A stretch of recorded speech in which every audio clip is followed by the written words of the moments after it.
Another methodology that we can use to spread out Superclean's joint costs of producing cleaner A and cleaner B is the physical measure method. Above in the split sales value at split off method, we allocated a proportion of the $250,000 of joint costs to each of these base level products based upon what proportion of sales they would have generated had we not further refined them into lemon fresh and meadow mist.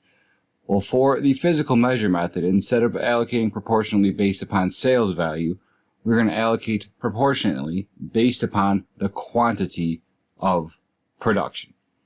That, in other words, what percent of all gallons we produced in this joint process became cleaner A as the percent of joint costs that should go to that product. What percentage of all gallons that we produced across all products ended up being cleaner B is equal to the percentage of joint costs that should be allocated to that product. So how much did we make? Well, we have that information up above. If we go back to our table up above, we see that we made 100,000 gallons of cleaner A and we made 60,000 gallons of cleaner B. So if we go, we can just bring those numbers in and see that we made in total 160,000 gallons of these base level cleaners through the joint process, which produces cleaner A and cleaner B at the same time. Well, what percentage of production was cleaner A?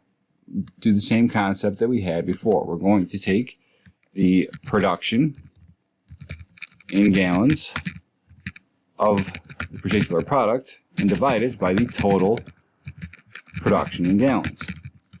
So for cleaner A, 100,000 of the 160,000 gallons that we produced were of that product. 62.5% of all gallons that we produced in the joint process ended up being made into cleaner A.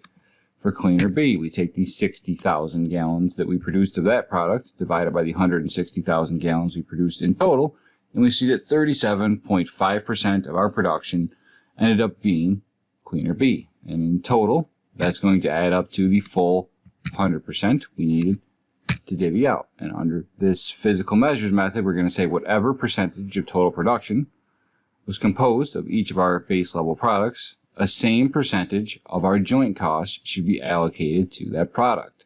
So for cleaner A, it was 62.5% of all of our production. Let's assign that thing 62.5% of our joint cost by multiplying that 62.5% by the joint cost of producing cleaner A and cleaner B at the same time, which is 250,000. If cleaner A is going to have 62.5% of the $250,000 joint costs allocated to it, that means $156,250 of joint costs should be allocated to cleaner A. For cleaner B, 37.5% of our production was cleaner B, so let's assign 37.5% of those $250,000 of joint costs to that particular product.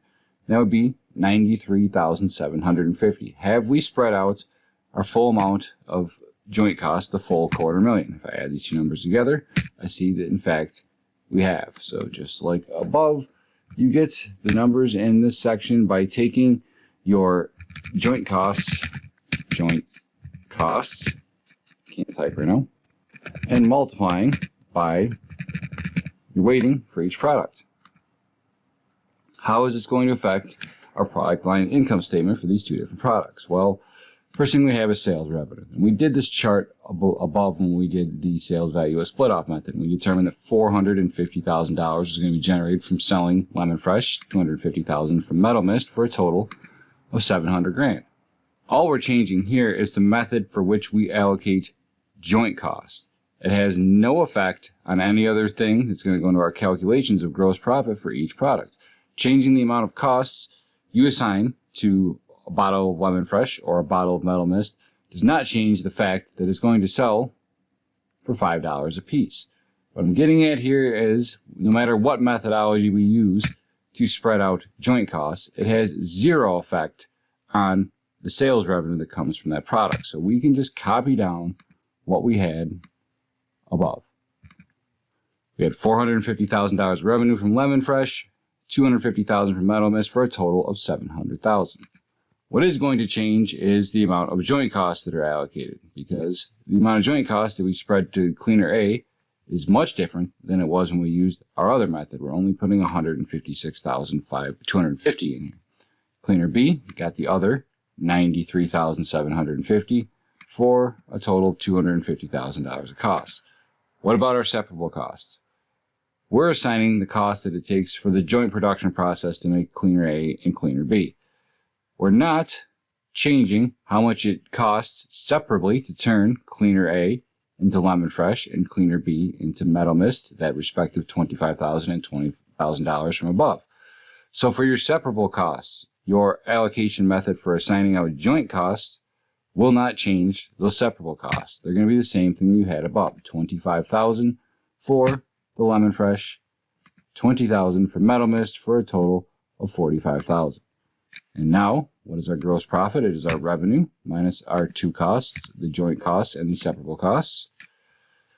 Our gross profit from lemon fresh is $268,750.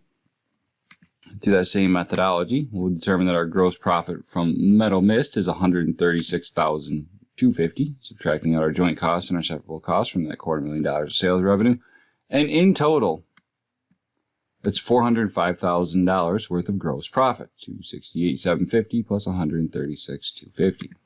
So what is the gross profit percentage for each of our finished, further refined products? Well, under this methodology, if we use the physical measures method to allocate out joint costs, lemon fresh is going to generate $268,750 of gross profit out of $450,000 of sales revenue. As a total of 59.72%. Metal mist is going to generate $136,250 of gross profit out of $250,000 of sales revenue. That is a total of 54.5% for their gross profit percentage. And in total, the gross profit percentage across all sales is going to be that we made $405,000 in gross profit out of $700,000 of total sales. That is 57.86%. I'm going to zoom down just a little bit so we can have both charts on the screen at one time. This is our product line income statement when we use the sales value at split off method. And as we see here, metal mist had a higher gross profit percentage than lemon fresh, and overall we had a 57.86 gross profit percentage across all of our products. While changing our methodology for spreading out joint costs, all of a sudden now lemon fresh has a higher gross profit percentage than metal mist. But our overall gross profit percentage is exactly the same.